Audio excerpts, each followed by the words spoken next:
नमस्कार, आप देख रहे हैं कैपिटल टीवी और मैं हूं आपके साथ रुतिका थपलियाल। उत्तर प्रदेश की राजनीति लगातार गर्म होती जा रही है, जबकि चुनाव 2027 में है। मतलब कि यूपी विधानसभा चुनाव अभी दूर हैं, लेकिन सत्ता और विपक्ष दोनों ही अपने अपने पैंतरे आजमाने लगे हैं। भारत के सबसे बड़े और राजनीतिक रूप से सर्वाधिक प्रभावशाली राज्य में अगली सत्ता की लड़ाई केवल आंकड़ों की नहीं, बल्कि छवि, नीति, जमीन और पकड़ और जनविश्वास की परीक्षा होगी। मुख्यमंत्री योगी आदित्यनाथ और समाजवादी पार्टी के अध्यक्ष अखिलेश यादव एक बार फिर आमने सामने होंगे, लेकिन सवाल यह है कि 2027 में 2022 की रणनीति फिर से काम करेगी। सत्ता पक्ष यानी भारतीय जनता पार्टी योगी आदित्यनाथ की मजबूत नेतृत्व, छवि और सुशासन के मुद्दों के साथ मैदान में उतरने की तैयारी कर रही है। वहीं समाजवादी पार्टी और उसके नेता अखिलेश यादव एक बार फिर सरकार को विफलताओं के कटघरे में खड़ा करने की कोशिश कर रहे हैं। हाल ही में अखिलेश यादव ने मुख्यमंत्री पर तंज कसते हुए कहा कि अगर काम न करने का कोई रिकॉर्ड होता तो योगी आदित्यनाथ उसमें पहले नंबर पर होते। ये बयान महज कटाक्ष नहीं, बल्कि ये दर्शाता है कि समाजवादी पार्टी की रणनीति अभी भी विरोध की राजनीति पर ही केंद्रित है।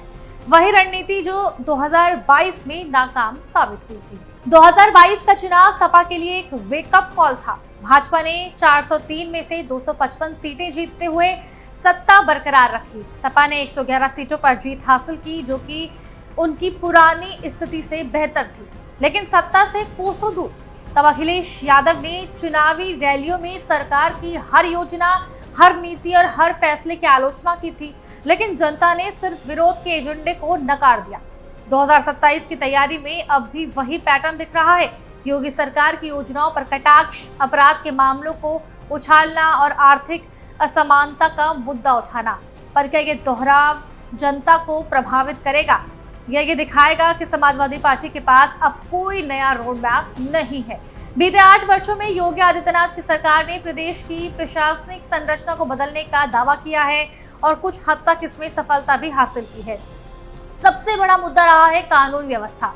ऑपरेशन लंगड़ा के तहत अपराधियों को ढूंढ कर पकड़ना और मुठभेड़ों का सहारा लेकर डर का माहौल खत्म करना। बुलडोजर न्याय, जिसमें माफिया और अपराधियों की अवैध संपत्तियां ध्वस्त की गई।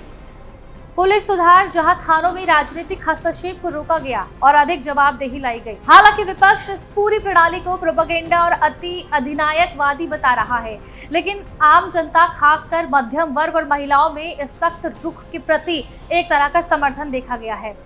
लोग कहते हैं कि अब पहले की तरह बाहुबलियों का राज नहीं रहा। योगी सरकार ने केवल कानून व्यवस्था ही नहीं, बल्कि अवसंरचना और आर्थिक निवेश पर भी खास ध्यान दिया है। आंकड़े बताते हैं कि पूर्वांचल एक्सप्रेसवे, बुंदेलखंड एक्सप्रेसवे और गंगा एक्सप्रेसवे जैसी परियोजनाएं समय पर पूरी की गई। 30 से अधिक नए मेडिकल कॉलेज शुरू हुए हैं। Defence corridor, electronic manufacturing zone और ग्लोबल इन्वेस्टर्स समिट जैसे आयोजनों से निवेश में उल्लेखनीय वृद्धि हुई है। इज ऑफ डूइंग बिजनेस की रैंकिंग में उत्तर प्रदेश टॉप राज्य में आ गया है। इन सबका असर छोटे शहरों और ग्रामीण इलाकों में भी दिख रहा है, जहां उद्यमिता, कनेक्टिविटी और स्वास्थ्य सेवाओं में सुधार हुआ है। क्या अखिलेश यादव इन ठोस उपलब्धियों के सामने महज आलोचना से ही जनमत बना पाएंगे? अखिलेश यादव की छवि एक पढ़े लिखे, आधुनिक सोच वाले नेता की रही है, पर 2022 के बाद से ये छवि धीरे धीरे केवल विरोध करने वाले नेता में बदलती जा रही है। उनके बयानों में बार बार योगी सरकार की आलोचना होती है, पर किसी समाधान या विकल्प का उल्लेख नहीं होता। इससे वे सकारात्मक विपक्ष बनने की संभावना खोते जा रहे हैं। इसके अलावा तुष्टीकरण की राजनीति का आरोप अब अधिक तीव्र हो गया है। उनके मुस्लिम वोट बैंक को लेकर लगातार उठते सवाल और हाल ही में डिंपल यादव की मस्जिद में मौजूदगी को लेकर मुस्लिम धर्मगुरुओं की नाराजगी ये दिखाता है कि अब पार्टी का पारंपरिक वोट बैंक भी पूर्णतः संतुष्ट नहीं है। दूसरी ओर योगी आदित्यनाथ की छवि निर्णायक, कर्मशील और कठोर प्रशासक की बन चुकी है। एक ऐसे नेता के रूप में जिन्हें ना तो विवादों से डर लगता है और ना ही लोकप्रियता के लोभ में नीति बदलते हैं। ये नेतृत्व शैली जनता को भरोसेमंद लगती है। उत्तर प्रदेश की राजनीति में जातीय समीकरण दशकों तक सबसे बड़ा फैक्टर रहे हैं। सपा ने यादव मुस्लिम गठजोड़ के सहारे सत्ता प्राप्त की थी, लेकिन बदलती जनसंख्या संरचना और युवाओं की बढ़ती आकांक्षाओं ने समीकरणों की राजनीति को कमजोर कर दिया है।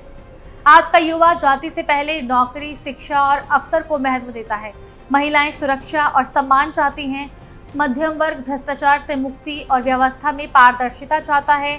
ये मुद्दे सिर्फ नारेबाजी से नहीं सुलझते, बल्कि ठोस नीति चाहिए और यही भाजपा का अब तक का एजेंडा रहा है।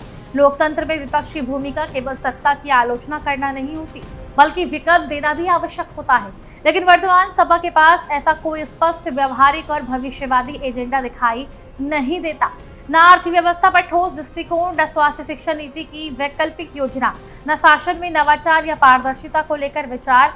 सिर्फ ये कहना कि सरकार फेल है अब वोट दिलाने के लिए काफी नहीं है। 2024 के लोकसभा चुनाव में भाजपा की बड़ी जीत और उत्तर प्रदेश में मिली बड़ी सफलता ये दिखाती है कि योगी की पकड़ सिर्फ प्रदेश ही नहीं, राजनीति पर भी गहरी हो चुकी है। भाजपा नेतृत्व ने उन्हें अब एक राष्ट्र ब्रांड की तरह पेश करना शुरू कर दिया है। एक ऐसा ब्रांड जो सुशासन और सख्त कार्रवाई का पर्याय बन चुका है। उनकी तुलना अक्सर नरेंद्र मोदी से की जाती है, विशेषकर निर्णय क्षमता, भ्रष्टाचार के प्रति सख्ती और प्रशासनिक मजबूती के आधार पर।